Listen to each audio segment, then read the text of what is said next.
November 25 ಮತ್ತು 26ರಂದು ಬೆಂಗಳೂರಿನ ಅರಮನೆ ಮೈದಾನದಲ್ಲಿ ಪ್ರಥಮ ಬಾರಿಗೆ ಹೊನಲು ಬೆಳಕಿನ ಕರಾವಳಿ ಜಾನಪದ ಕ್ರೀಡೆ ಕಂಬಳ ನಡೆಯಲಿದೆ ಎಂದು ಬೆಂಗಳೂರು ಕಂಬಳ ಸಮಿತಿಯ ಸಂಘಟಕರು ಹಾಗೂ ಪುತ್ತೂರು ವಿಧಾನಸಭಾ ಕ್ಷೇತ್ರದ ಶಾಸಕ ಅಶೋಕ್ ಕುಮಾರ್ ರೈ ಸುದ್ದಿಗೋಷ್ಠಿಯಲ್ಲಿಂದು ತಿಳಿಸಿದ್ದಾರೆ. ರಾಜ್ಯದ ಮುಖ್ಯಮಂತ್ರಿ, ಉಪಮುಖ್ಯಮಂತ್ರಿ, ಸೂಪರ್ ಸ್ಟಾರ್ ರಜನಿಕಾಂತ್, ತಾರೆ ಐಶ್ವರ್ಯ ರೈ, ಬಾಲಿವುಡ್, ಸ್ಯಾಂಡಲ್ವುಡ್ ಸೇರಿದಂತೆ ಸಿನಿಮಾ ಕ್ಷೇತ್ರದ ನಟನಟಿಯರ ದಂಡೆ ಈ ಕಂಬಳ ಕೂಟದಲ್ಲಿ ಭಾಗವಹಿಸಲಿದ್ದಾರೆ. ಪ್ರಥಮ ಬಾರಿಗೆ ಬೆಂಗಳೂರಿನಲ್ಲಿ ನಡೆಯುವ ಈ ಕಂಬಳ ಕೂಟದಲ್ಲಿ ದಕ್ಷಿಣ ಕನ್ನಡ, ಉಡುಪಿ, ಕಾಸರಗೋಡು ಸೇರಿದಂತೆ ವಿವಿಧ ಜಿಲ್ಲೆಗಳ ಸುಮಾರು 130 ಜೊತೆ ಕೋಣಗಳು ಅದರ ಮಾಲಕರು ಭಾಗವಹಿಸಲಿದ್ದಾರೆ. ಇದರ ಜೊತೆಗೆ 125 ಸ್ಟಾಲ್ಗಳಲ್ಲಿ ಕರಾವಳಿಯ ತಿಂಡಿ ತಿನಿಸುಗಳನ್ನು ಗ್ರಾಹಕರಿಗೆ ದೊರೆಯಲಿದೆ. ಸುಮಾರು 7 ರಿಂದ 8 ಲಕ್ಷ ಜನ ಇದನ್ನು ವೀಕ್ಷಿಸುವ ನಿರೀಕ್ಷೆ ಇದೆ ಎಂದು ಅಶೋಕ್ ರೈ ತಿಳಿಸಿದ್ದಾರೆ.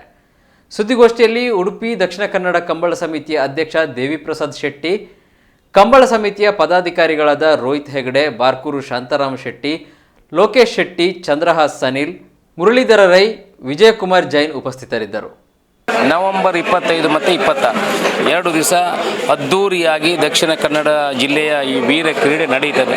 ಎಲ್ಲ ರೀತಿಯ ತಯಾರಿಗಳನ್ನು ಮಾಡ್ಕೊಂಡಿದ್ದೀವಿ. ಇವಾಗಲೂ ಗ್ರೌಂಡ್ ಬುಕ್ ಮಾಡುವಂಥದ್ದು, ಎಕ್ಸಿಟ್ ಬೇಕು, ಎಂಟ್ರಿ ಬೇಕು, ತುಂಬ ಜನ ಭಾಗವಹಿಸೋದ್ರಿಂದ ಅದಕ್ಕೆ ಯಾವ ರೀತಿಯ ವ್ಯವಸ್ಥೆಗಳು ಬೇಕು. ಆನಂತರ ದಕ್ಷಿಣ ಕನ್ನಡ ಜಿಲ್ಲೆಯ ಈ ಆಹಾರಗಳೇನಿದೆ ಅದನ್ನು ಕೂಡ ಎಕ್ಸಿಬಿಟ್ ಮಾಡುವಂಥದ್ದು. ನಮ್ಮ ಹಲಸಿನಕಾಯಿಯ ಕೆಲವು ತಿಂಡಿಗಳನ್ನು ಮಾಡ್ತಾರೆ, ಅದನ್ನು ತೋರಿಸೋ ಒಂದು ಪತ್ರೋಡ ಅಂತ ಹೇಳ್ತಾರೆ, ಕೋರಿ ರೊಟ್ಟಿ, ನೀರು ದೋಸೆ ಏನಿದೆ, ಬಂಗುಡೆ ಪುಳಿ ಮುಂಚಿ, ಎಲ್ಲ ಆಹಾರ ಪದ್ಧತಿಗಳನ್ನು ಕೂಡ ಪರಿಚಯಿಸುವಂಥ ಕೆಲಸ. ಸುಮಾರು 125 ಜೊತೆ ಕೋಣೆಗಳ ಯಜಮಾನರುಗಳು ಇದರಲ್ಲಿ ಭಾಗವಹಿಸಲಿಕ್ಕೆ ಇವತ್ತು ಒಪ್ಪಿಕೊಂಡಿದ್ದಾರೆ. ಅವರಿಗೆ ವ್ಯವಸ್ಥಿತವಾಗಿ ನಿಲ್ಲಕ್ಕೆ ಟೆಂಟ್ ಮಾಡಿಕೊಡುವಂಥದ್ದು, ಕೋಣೆಗಳ ಯಜಮಾನರುಗಳಿಗೆ ಸಪರೇಟ್ ರೂಮ್ಗಳನ್ನು ಮಾಡಿ ಅಲ್ಲಿ ವ್ಯವಸ್ಥೆಯನ್ನು ಇದರಲ್ಲಿ ನಮ್ಮ ಕಂಬಳದ ಕರೆ ಹತ್ತಿರದಲ್ಲಿ ಅವರಿಗೆ ವ್ಯವಸ್ಥೆಯನ್ನು ಮಾಡುವಂಥದ್ದು. ಒಟ್ಟಿನಲ್ಲಿ ಎಲ್ಲಿಯೂ ನಡೆಯದ ಕಂಬಳ ರೀತಿಯಲ್ಲಿ ಈ ಸಲ ಅಲ್ಲಿ ಒಂದು ವ್ಯವಸ್ಥಿತ ರೀತಿಯಲ್ಲಿ ಕಂಬಳ, ಯಾಕಂದರೆ ಅವರು ಪಾಪ ಟೆಂಟಲ್ಲಿ ಮೊದಲೆಲ್ಲ ಕೆಲವು ಯಜಮಾನರು ಕೂಡ ಟೆಂಟಲ್ಲಿ ಇದ್ದಂದು. ಈ ಸಲ ಅವರಿಗೆ ಸಪರೇಟ್ ಹಾಲಿನ ಒಳಗಡೆ ಸಪರೇಟ್ ಕಂಪಾರ್ಟ್ಮೆಂಟ್ ಮಾಡಿಕೊಡುವಂಥ ಕೆಲಸವನ್ನು, ಅವರಿಗೆ ಊಟ ವಿಚಾರಗಳು, ಆಹಾರ ಏನು ಕೊಡಬೇಕು ಅದನ್ನು ಕೂಡ ಮಾಡುವಂಥ ವಿಚಾರವನ್ನು ಮಾಡಿದ್ವಿ. ಇಲ್ಲಿಂದ ಗುರುವಾರ 23ನೇ ತಾರೀಕಿಗೆ ನಾವು ಇಲ್ಲಿಂದ ಹೊಡ್ತೀವಿ. ಶುಕ್ರವಾರ ಒಂದು ದಿವಸ ರಜೆ ಕೊಡ್ತೀವಿ. ಒಂದು 125 ಜೊತೆ ಕೋಣಗಳು ಇಲ್ಲಿಂದ ಬರೋ ಜೊತೆಯಲ್ಲಿ ಹೋಗುವಂಥದ್ದು, ಇಲ್ಲಿ ಬೀಳ್ಕೊಡುಗೆ ಅವ್ರಿಗೆ ಕೊಡುವಂಥದ್ದು. ಆನಂತರ ಅವರನ್ನು ಹಾಸನದಲ್ಲಿ ಒಳ್ಳೆ ರೀತಿಯಲ್ಲಿ ಸ್ವೀಕಾರ ಮಾಡುವಂಥದ್ದು, ಅಲ್ಲಿ ಜನಗಳೆಲ್ಲ ಸೇರಿ. ಆನಂತರ ಪುನಃ ಚಂದ್ರಾಯಪಟ್ಟಣ ಅಲ್ಲಲ್ಲಿ ಹೋಗುವಾಗ ಅಲ್ಲಿಯ ಜನರು ಸೇರಿ ಕೂಡ ಅವರನ್ನು ಸ್ವಾಗತ ಮಾಡುವಂಥದ್ದು. ಬೆಂಗಳೂರಿನಲ್ಲಿ ನಾವು ಅದ್ದೂರಿಯಾಗಿ ಅವರನ್ನು ಗೌರವ ಕೊಟ್ಟು ಸ್ವಾಗತ ಮಾಡುವಂಥ ಕೆಲಸವನ್ನು ಮಾಡಿದ್ದೀವಿ. ಅನುಷ್ಕಾ ಶೆಟ್ಟಿ ಅವರು ಬರ್ತಾರೆ. ಆನಂತರ ಐಶ್ವರ್ಯವನ್ನು ಕೂಡ ನಾವು ಇದರಲ್ಲಿ ನಾವು ಸಂಪರ್ಕದಲ್ಲಿ ಮಾಡ್ತಾ ಇದ್ದೀವಿ. ಹಾಲಿವುಡ್, ಬಾಲಿವುಡ್ ಎಲ್ಲ ಬರ್ತಾರೆ.